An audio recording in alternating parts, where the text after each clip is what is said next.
My name is Antony Njoroge.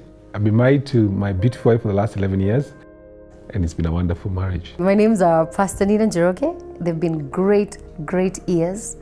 When we began the first year, we never thought really that there'd be any challenges.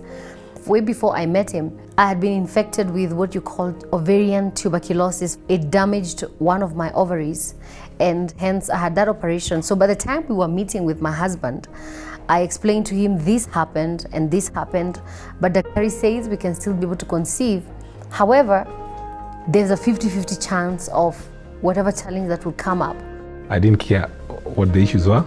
The thing was to be with her and walk with her. That made it very easy. But along the way, we tried, because we said like we will first get married and then stay like for 1-2 years, like get to know one another, bond. That didn't happen, because 2 years down the line, 3 years, 4 years down the line, we were like, what is the problem? Some of my friends, of course, would tell me, like during the time we're in a marriage, a guy maybe gets twins. He says, "Hey, boss, what's happening, man? It's been 4 years. You guys are not doing stuff, and are you shooting blanks?"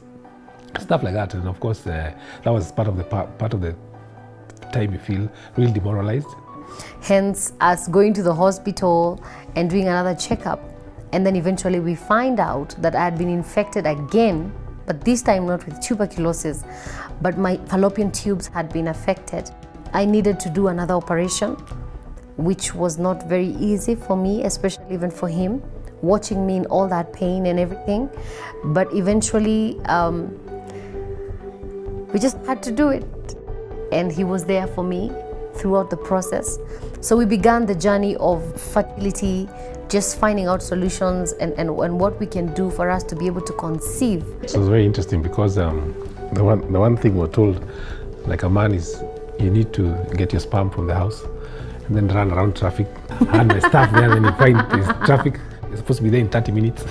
So anyway, I got there and we were tested, and luckily my sperm was okay. Healthy. Yeah.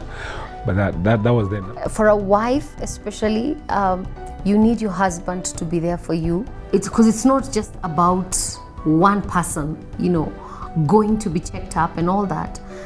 And it made me feel very good. The fact that he was able to go, it was exhausting. Calling me, "Where are you, baby? We need to go, and we need to give sperms."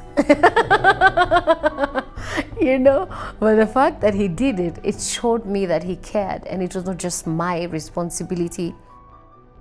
What I do is standing in front of people. And so I remember whenever I would see, that was years back, I would see women just passing near me who were pregnant.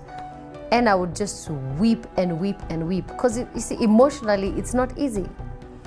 I'm all smiles and we look strong and everything, but at one point, I don't think now I'm there yet, because you have to also accept, come to terms with, okay, fine, this is the thing, then I'll deal with it. And we are doing it with a smile. Mm-hmm. Yep. Is it easy? No. But then it's not easy, but focus on what you already have.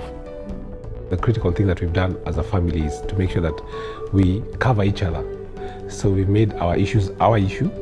It's not a family issue. So if the family want to know, if like my sisters want to know about an issue, they ask her. And if it's her parents, they ask me, so such that we protect each other. And that has worked for us, so that even when she's going through a difficult emotional time, maybe she's crying because she's feeling lonely, then she has a shoulder to lean on. So I'm the shoulder. And also the church has been a great place, because then you go there on the altar, pray, cry. Every little girl wants to talk about her experience of how she gave birth, of how the child wakes her up in the night and stuff like that. But as for me, it's been so different and awkward. I would want to feel what the other women were also experiencing. When the doctors are creating through science, for example, the issue of IVF, is all been done through research and technology. There are things of surrogacy. It's also something that has been done through research. So if somebody opts to go that way, it is fine, because eventually it's the end that justifies the means. The Bible says that, man, love your wife like Christ loved the church. Love is, and when we got married, the one thing we say is that for better or for worse. Yep. So when the worst comes, you're still supposed to be together. That's right. When the better comes, you're together. So the thing is, you've got to love her to a point where that you feel her pain, you share with her, and stand with her. And she does the same for me. In fact, if anything, you see the way you say that your husband protects your wife, she protects me even more because nobody can touch me. He deserves everything I can give him back because of what he has been in my life, and we really Thank God. thank God for that. Yeah.